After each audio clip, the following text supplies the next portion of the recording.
Hi, I'm Neil from Cymarion Renewable Energy, which is a community project up in North Pembrokeshire.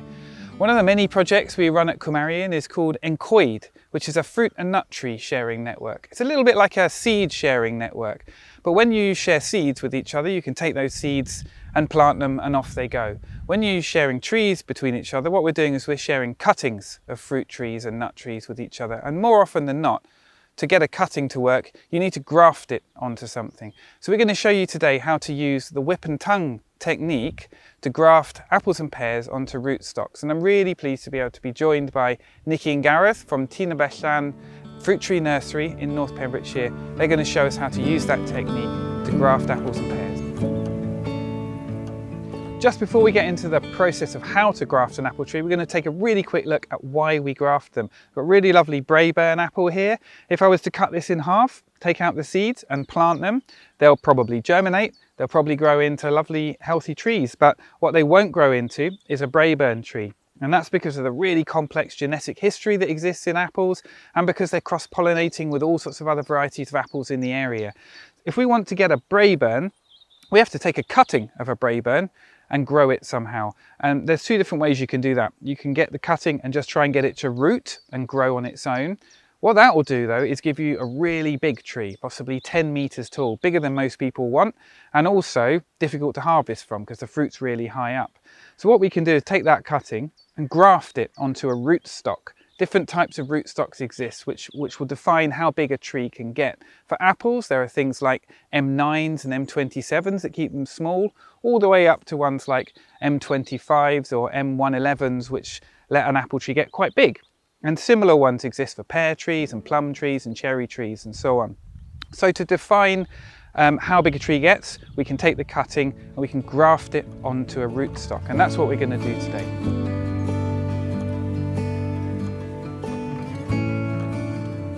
Hi, I'm Nikki. My husband Gareth and I run Tîn y Bellan Fruit Tree Nursery.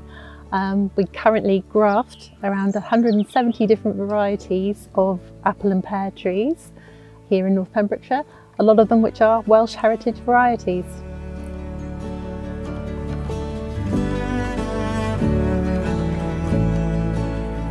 We're looking at winter bench grafting today. Although we do it between the end of February, end of March. Essentially, you'll need your rootstock, a sharp knife, some tape, and your scion. So the scion is the cutting that you'll take from an apple tree. It is a variety that you want to graft with, or you like the flavour of. And we store those, we usually collect them just after Christmas. You need to keep them sort of moist and cool. Some people will wrap them with some damp tissue and put them in a bag and keep them in the fridge. We don't actually have a fridge here, so what you can also do, which they would have traditionally done, was keep them close to a north-facing wall and you pop them into some damp sand or some damp peat, protect them from the wind until you're ready to use them. Essentially, this is a technique that hasn't changed for over 2,000 years, thanks to the Romans. The only difference really now is that we use our super duper tapes instead of dipping them into cow manure. Once you've chosen your rootstock, and there are some great resources online to help you decide how big you'd like your eventual tree to be and where you're planting it, then you decide what apple variety you'd like to graft. You're ready to start the process. The cut is really the most vital part of the grafting process. You want a nice, clean, angled cut on the rootstock and a matching cut on the scion. So as this is the most crucial part, and because it's probably the most difficult one to master, whenever we're doing grafting courses, we bring lots of material for people to practice that cut on first. Alder is pretty good to practice on. Some people use willow, or if you're lucky enough to just have some tops of rootstocks spare, you can have a good practice on those. It is a really tricky process and it does take lots of time just to keep on doing it. But once you've got that cut, you're really there.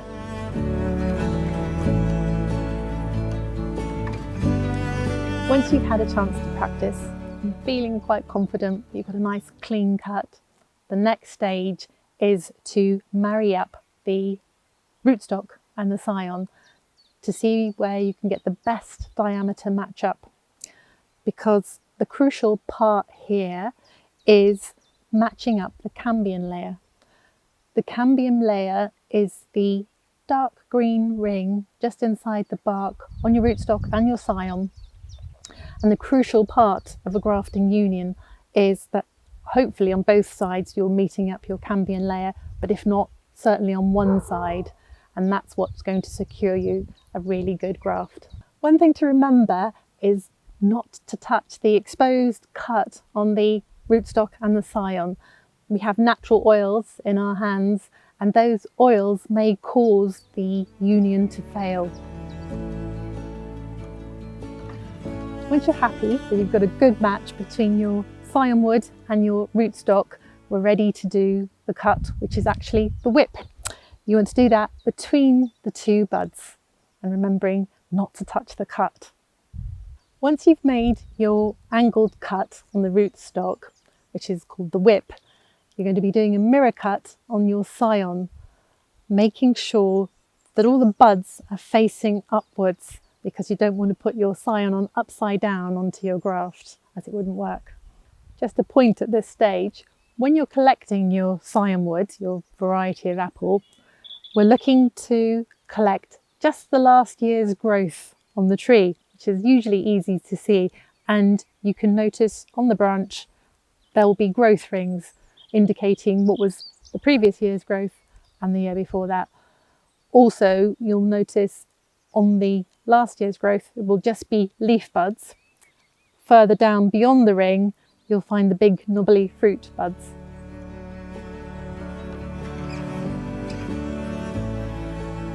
When you're happy with your two cuts on the scion and the rootstock, and when you put them together you can see that the cambium layer is matching up on both, we're then ready to look at the tongue cut. We use the tongue cut to clamp the two pieces together and make a really strong union. Starting with the rootstock, we are going to create the tongue cut about a third of the way down from the tip. We can gently rock the blade, barely any pressure, taking it down to about 1/8 of an inch, running down the centre of the rootstock.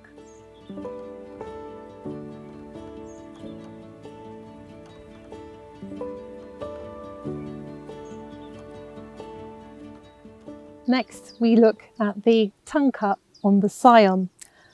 Personally, I like to bring the tongue cut down to about halfway from the tip.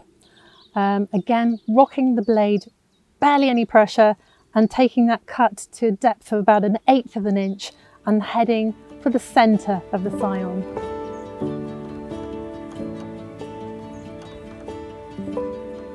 Once you're happy with your tongue cuts, we are pushing the two together. You can be quite firm at this stage. We want a nice strong interconnection between the tongues. Essentially what we're trying to do is get the maximum contact areas, and again making sure your cambiums align, and especially remember, try not to touch the cuts at this stage.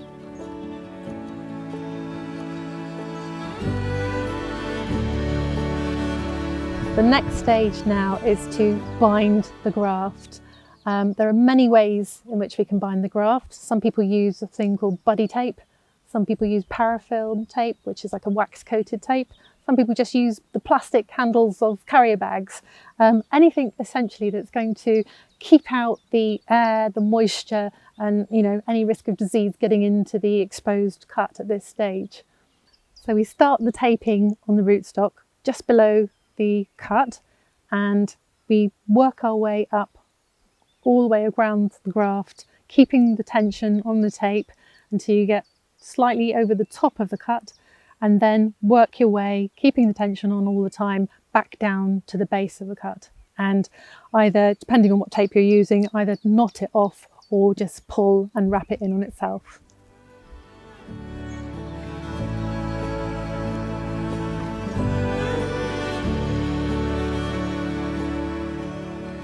Okay, you're almost there. The next stage really is to decide how many buds you're going to leave on your scion wood above the graft.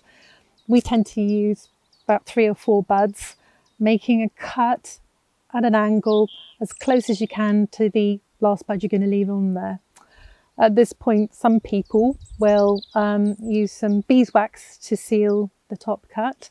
We don't tend to, we leave it exposed to the air, and having that angled cut makes sure that the rain will just wash off and doesn't sit there and cause rot.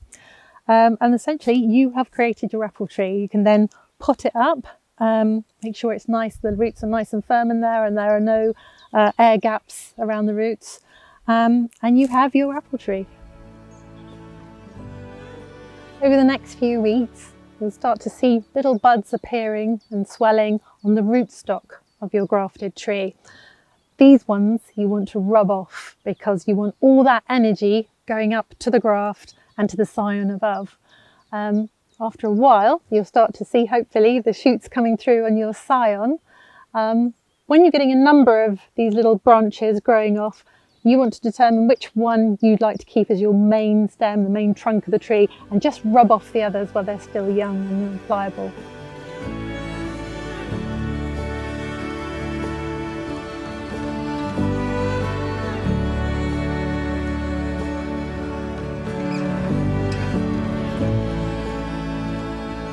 Okay, there we go. That's how to use the whip and tongue technique to graft yourself an apple or pear tree. Thank you so much to Nikki and Gareth from Tina Beshan for showing us how to do it. It is a bit of a tricky process, so don't worry if it takes a bit of time to get used to it and to get the hang of it. That's the case for everybody who tries to do it the first time, but good luck with it.